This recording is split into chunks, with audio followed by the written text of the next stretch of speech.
వెండి పడి మెట్ల పైకెక్కి గుడికేగు భక్తులకు ఎదురొచ్చే బంగారు స్వామి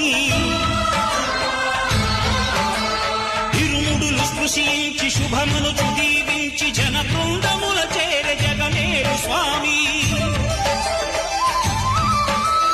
తన భక్తులను నిల్చు తప్పులకు తడబడి ఒక పక్క ఒరిగెన ఓంకారమూర్తి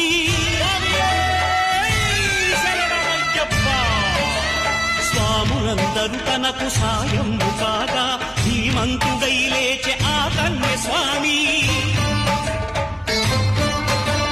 పట్టబంధము వీడి భక్తతతికై పలుకు పరుగున వచ్చే భూమిపైకి నరుడై